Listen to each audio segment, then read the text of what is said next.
I think you definitely who you work with says a lot about you. But I would say definitely rent so that you can feel out different pockets of neighborhoods and what fits you. Have you ever dreamt of buying abroad? If so, today's episode of the Lady Landlords podcast is one that you definitely want to listen in on.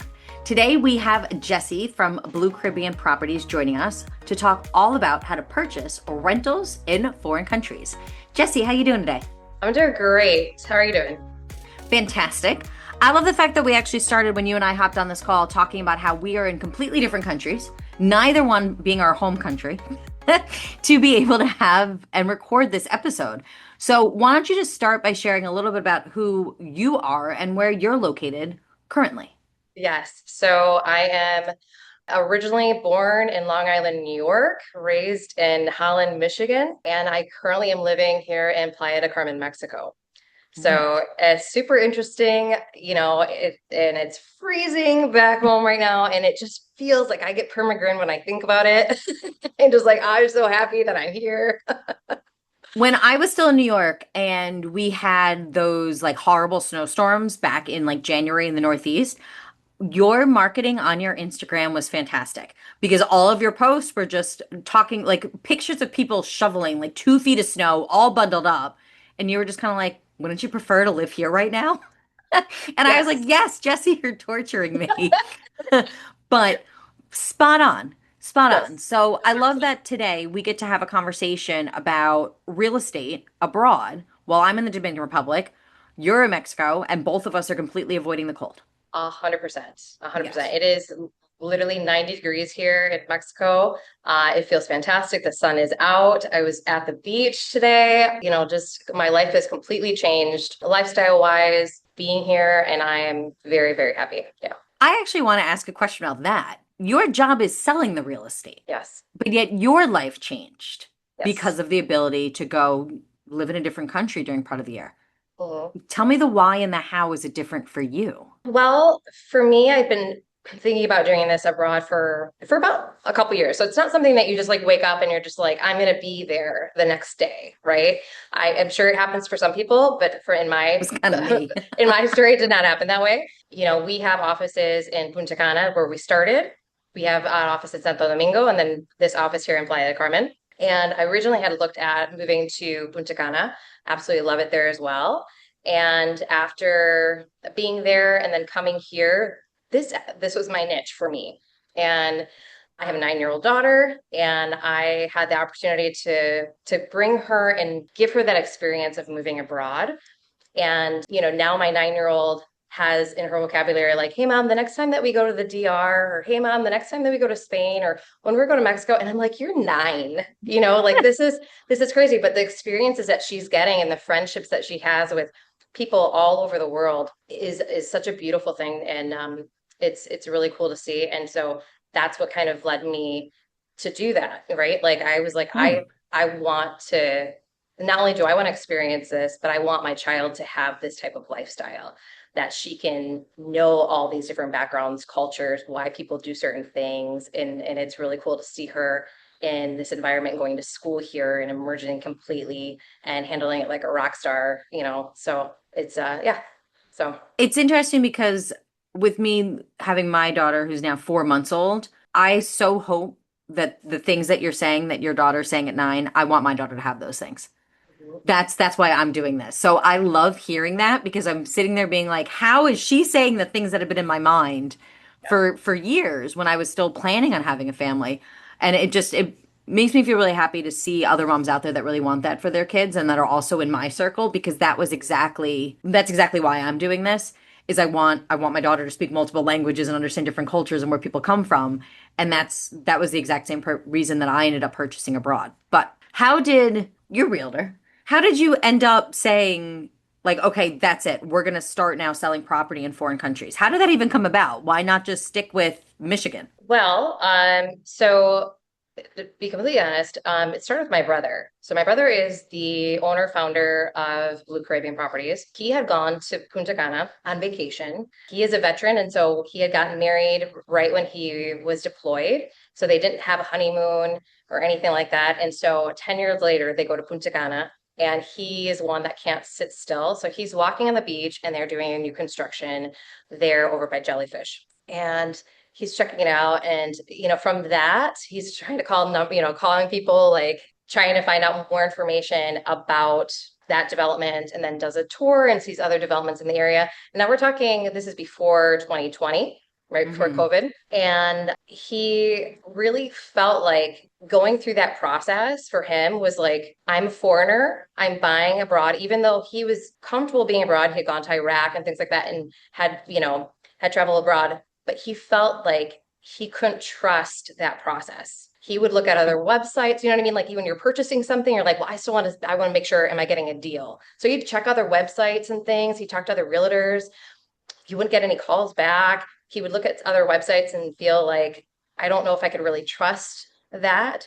And so in all the time, he's telling me, one, that he's buying a property abroad. I'm like, Mike, what do you know about the DR, right? Like, and like anybody, it's like, there's hurricanes. What are you going to do if there's a hurricane? What are you going to do if, is it safe? How are you going to get there? Like, all of this stuff. Are you going to drive there? Like, what does that Right. process look like? Can you own property there? How do you So pay property taxes? That how do was you the pay one I always property got. taxes? Like, how do Right. you transfer that money? Can you, like, all of this stuff? I mean, I seriously was that person where I was like, you are crazy. You are absolutely crazy. And he's such a pioneer, and he just went through with it. Has a beautiful property there now. But again, through that process, made some really great friends in the industry of developers, learned a lot, and then comes up with this idea of, like, you know what? I want to open a real estate company. And I then was like, you're crazy. You have absolutely lost your mind. Like, what do you know about any of this stuff? And it was more about the people that he had aligned himself with and the connections that he had made. And he's like, I don't need to know. I have really good people that are here. And it's just a matter of me giving it a different perspective of what that buyer truly needs on the other end. And that's Hmm. really how kind of Blue Caribbean kind of started, right? From that first experience, understanding that process, purchasing himself. And then he kept asking me, Justin, I want you to come in. I want you to come in and help me with this and be a part of this. I had done sales, I had done administrative, I was, running a dental office when I actually switched. And I'm so happy I took that leap, but it truly was a leap. I was like, what does this look like Yeah. for me? And he's actually here in Mexico this week, and I'm looking around and I'm like, and I can't help but thank him, because I'm like, wow, like, you've given me this opportunity and it changed my life in the sense that I now, to have somebody kind of push me and say, you can do this and it's going to be okay, and see somebody else and how they did that process has been huge. And I'm lucky also to have had other friendships too that have kids here in school here that have also helped me, because it is scary, because you may have friends and you may vacation all the time, but when you're actually doing the move, that's when it really gets like, okay, well, can I have a car there? Can I have a bank account? How am I going to do these challenges? How do I get my kid enrolled in school? What do the school processes look like, right? And Right. so that's where a lot of my content has been coming from lately. It's because Gotcha. it's how, because that's the Right. fear. We fear what we don't know. Of course. And that it is a big change, right? And especially a lot of Americans don't have passports. We don't necessarily like traveling, always internationally. It's a big difference. So I can definitely see where that was really a new alley. I didn't realize that you were not in real estate before. I thought that was something that was really an extension of what you and your brother had been doing previously.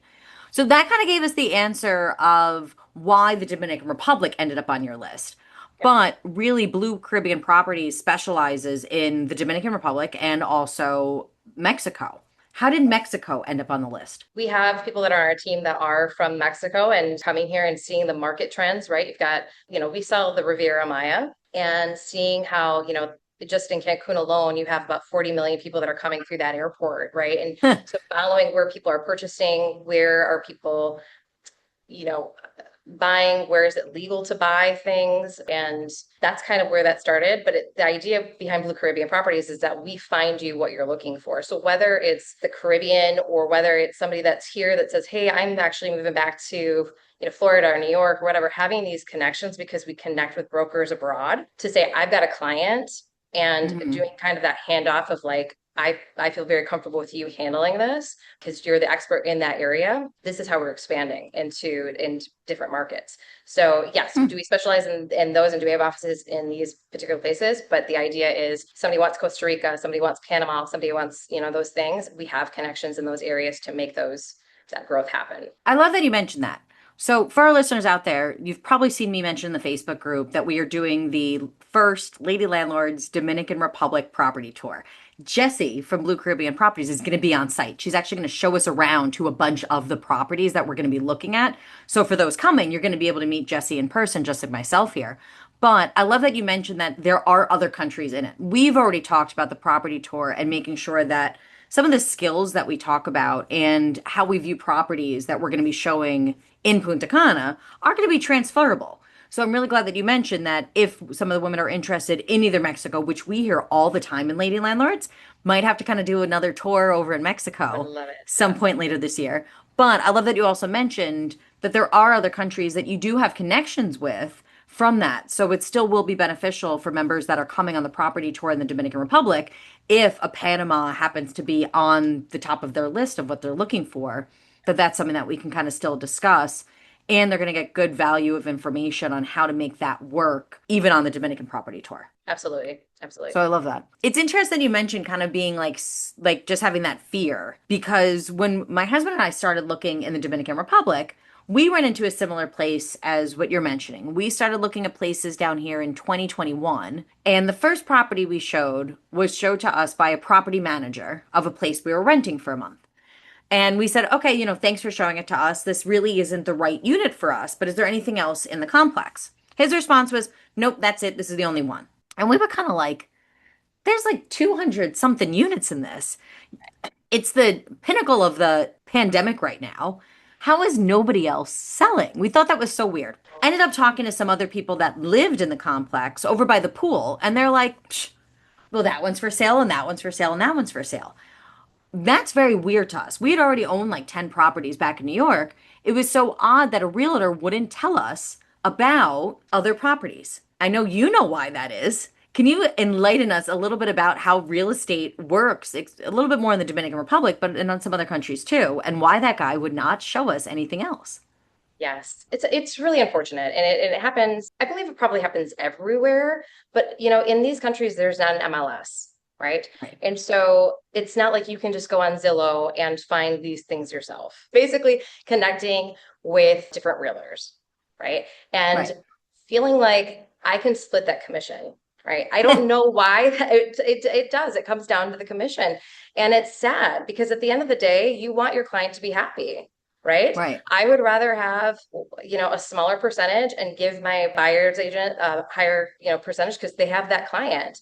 If I have Right. a listing, for instance, and then vice versa. So this is what happens in that scenario is that one, they're not knocking on doors, they're not, they're not being proactive maybe to find that information out, or they just want to show you the listings or the properties that they have that they're going to get a higher commission on. And that's, like I said, that's extremely unfortunate. I always tell agents, or excuse me, tell clients, hey, if you don't feel comfortable with me and you go with someone else, I completely understand, but these are the warning signs to look out for. And if somebody is just showing you like a pre-sale, pre-construction, they're really not doing you any favors, right? I mean, it's really about finding you exactly what you want, whether that is if it's something on the beach, but it's somebody else has that listing and it's a turnkey and you can get that from from the owner and that's your vibe, but they have to look for that, right? But again, those commissions may not be as high as something that might be in a pre-construction or paid out, whatever, however that is on the back end. And so that's what really kind of drives, unfortunately, some of those situations. That's what we realized. It was very odd that I'll never forget that first winter that we were here. Now we realized, okay, he didn't show it to us because that was his only listing. So since his listings were not in the other places, he just wasn't going to tell us about any of those, not even give us like a heads up. So that was the first spot that we thought was really odd. Then the second thing that we thought was really odd was everywhere we went, Jesse, people were like, "Oh, you're interested in real estate? I have this place I can show you." I'll never forget. We were at a rum bar. It was this rooftop rum bar down in El Cortecito, which I know you know. Ah, yeah. And the rum bar on the top floor We were there, it was a rainy afternoon, whatever. And I remember the bartender just being like, "Oh, you want to see some property? I can show you some property."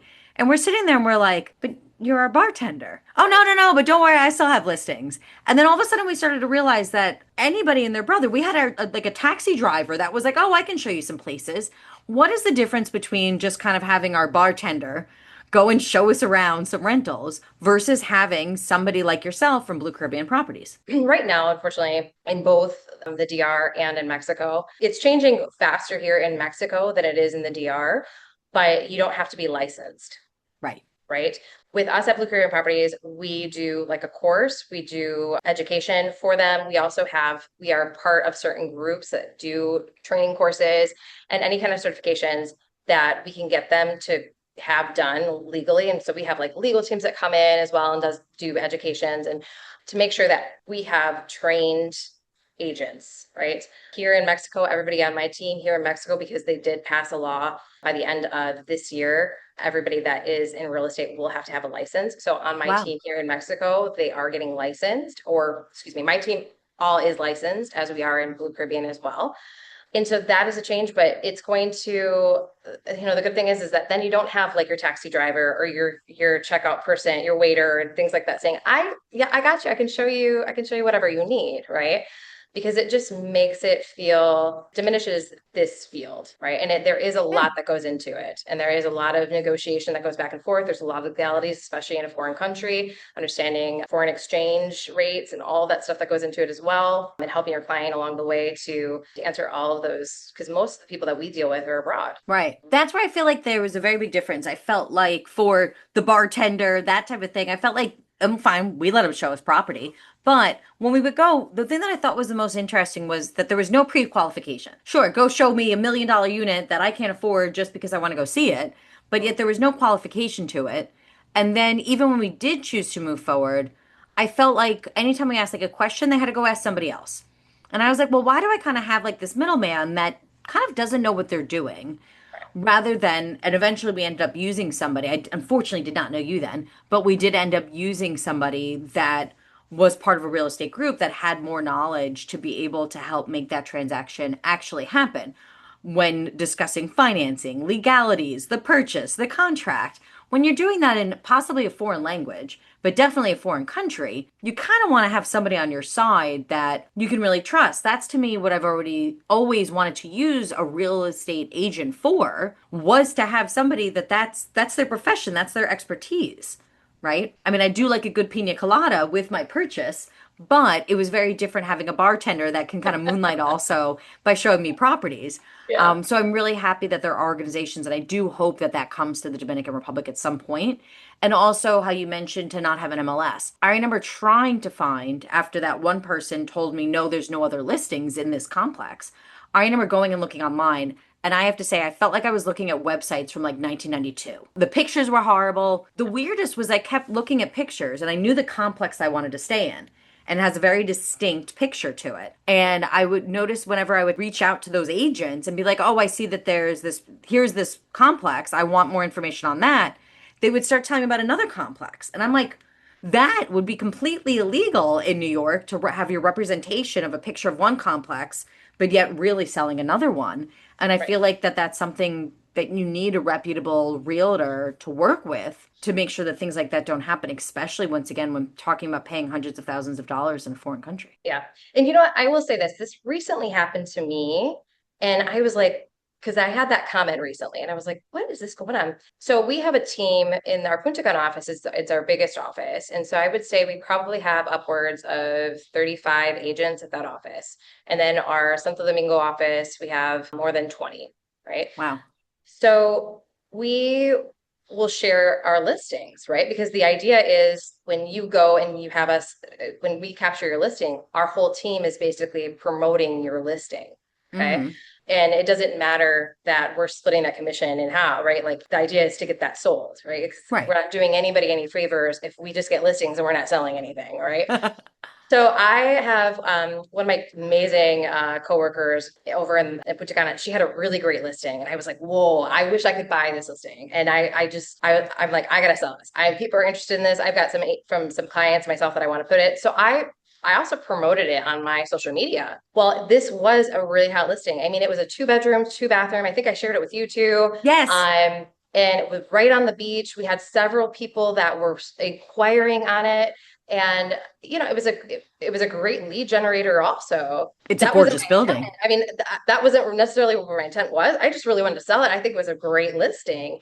And I had several, I mean, I had like more than 10 people reach out to me on this listing that wanted to see it. And here I'm trying to organize tours and things like that. But she's also getting other agents that are doing the same. I'm the first one to get it, sold. Hmm. My person backs out. So all of these people that Oh, I had like on there, I was like, somebody's looking at it. They're going to put I'm making the offer right now, but I have other things I could show you.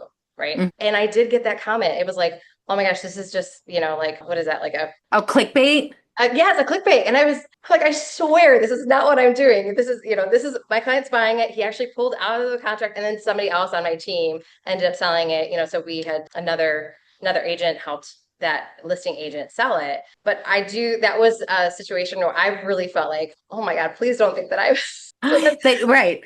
So then That I that was an understand that the importance of putting sold, like when you have it, like after the fact, I need to do that and just be like, okay, this is either pending, under contract, or sold, so people don't get that. But that was my experience. I've learned from it, so I would not. But I do get that situation. People ask, and it does seem that it might be common. if I'm a buyer and I'm here on vacation in DR or Mexico, and I say, you know what, I love this, I want to buy a place, what questions could I ask to find out if a person is a good real estate agent or not, or if they're legit or not? What Yeah. what should I be asking? How long have you been doing this for? Right? What is my process, or what is your process when we do a deal? Right? What is the contract? Who do you work with? Right? Yeah. Who are your lawyers that you work with? What banks do you work with? Do you have, how do you present that information to me? What should I be expecting from you in this process? So those are just some that come off the top of my head. And I think you definitely, who you work with says a lot about you. So in my process, for instance, I always present at least 3 options for every, like whether it's bank, Oh, whether it's, because again, I mean, that might be a right fit for me, but it may not be a right fit for you, right? I might work really well with that person, but maybe it's something that you're not driving with that person, or their fees aren't for you, so I like to give a variety of options, max 3. So I'm mm-hmm. not overwhelming the client, but I say, okay, well, this is my preferred list. Do your due diligence as well. Do you feel comfortable, so that they don't feel like I am just, putting them to who I think is going to close that deal? Because I really want them to make that decision. I'm very transparent with those type of things as well. I love the idea of three. I remember the first purchase that I made. I had same thing, loved my realtor that I was working with. I was very happy with who they were, so I clearly wanted to ask them for referrals. And I remember the attorney that I was introduced to was just not a personal fit for me.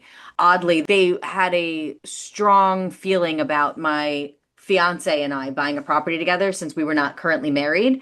The attorney did not feel comfortable selling us the house to live in sin since we were not married yet. And I was kind of like, okay, I could respect your view, but that doesn't really jive with me. So sorry, I'm gonna have to Yeah, find somebody else. And once again, I'm sure the guy was a great attorney, but probably should leave his personal opinions out of business sometimes. yeah, But his choice to, not have that client or not. But I love the fact I would have loved to have been able to call one or two other people. Once again, not 9 different names, but I would have loved to have called one or two different people that I knew would work well with my agent that there was experience with that I could really have had a referral to. So I love the idea of giving 3. I love the idea of asking, how long have you been doing this? Right? If the bartender was just kind of like, cool, since you said that you wanted to buy a place, I probably would have not have gone to see a property with him. right, But right. but that's really good to know. What types of people do you see buying property in Mexico and DR? Are they people that are looking to make a full move like you did? Are they snowbirds like me? What types of people do you see moving down? Well, right now there is a transition kind of happening here, right? One, I would always say before doing a move, rent. I would always say rent, maybe month to month, so that if you do find something and you're like, I absolutely love it, you have the ability to move on it. But I would say definitely rent, so that you can feel out different pockets of neighborhoods and what fits you.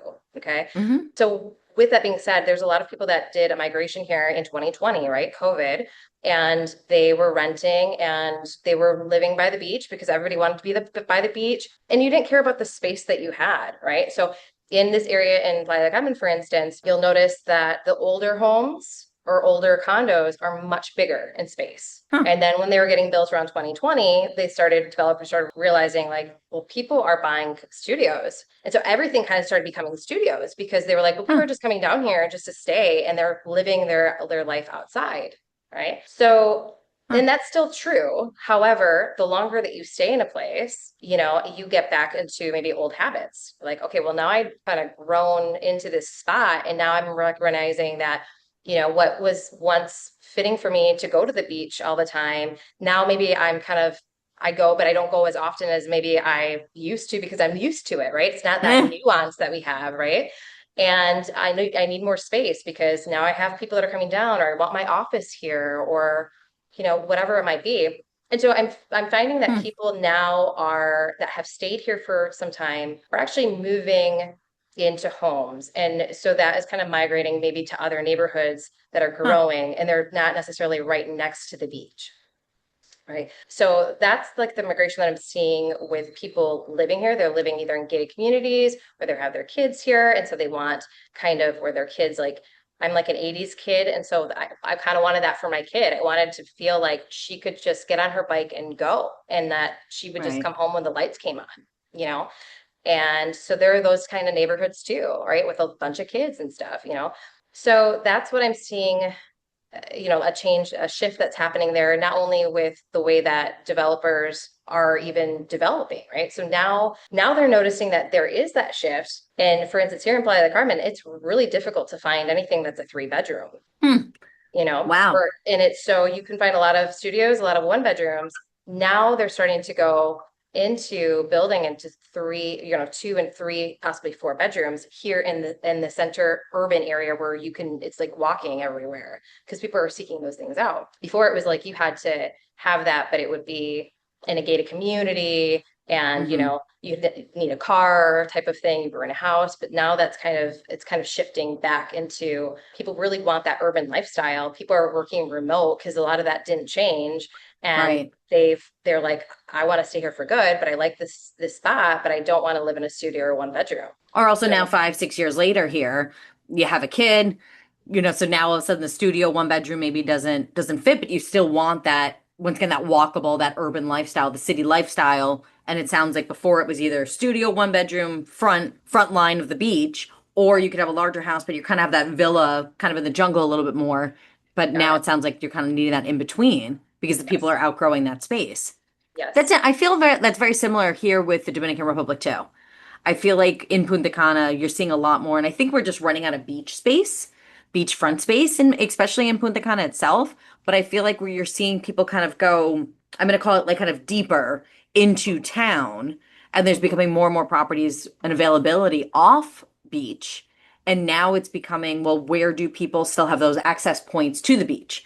I feel Right. like beach clubs have really popped up in the Punta Cana area over the past couple of years because all the people that are staying now, let's call it inland, now need a place to be able to go to the beach. You can't just go right downstairs from where you were staying. You got it. Yep. Do you feel that with your experience with your specific clientele, do you feel that you see people getting financing in these countries through either the new developers, through the banks in those countries, or do you feel that people are really coming down and paying cash? Because I feel like that's one of the biggest Yeah. blocks that a lot of women have is they're like, oh, in order to buy property abroad, I have to have all this cash sitting in the bank. Do you see people financing or no? Yes and no. Okay. Okay. So I see more people coming down and they typically will get a HELOC loan, so a line of credit from their home they currently, have in the States and borrow against that and purchase something in, abroad. That's one way that a lot of people pull or they pull from their 401k or their, stocks or things like that to purchase. Mind-boggling that,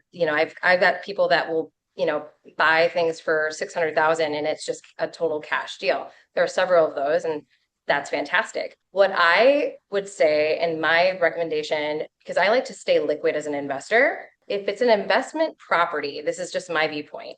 If it's an investment property, you in the Dominican Republic and in Mexico as a foreigner, Canada, United States, are able to, if you meet certain qualifications, can get a loan. Now, it cannot be in a pre-construction. So generally pre-construction, you're coming to the table with about 30%. And at the time of delivery, you probably have done 30%, after 30, 40 days of your, reservation and whatnot, you're putting that 30% down. And then the time of construction, which is usually around 2 years or 15 months, depending on where you're at, you're paying that other 20%. At the time of delivery, you're paying that other 50% is generally how those work with pre-constructions. So really with pre-constructions, you're looking at coming to the table with 50% of what you're purchasing. Okay.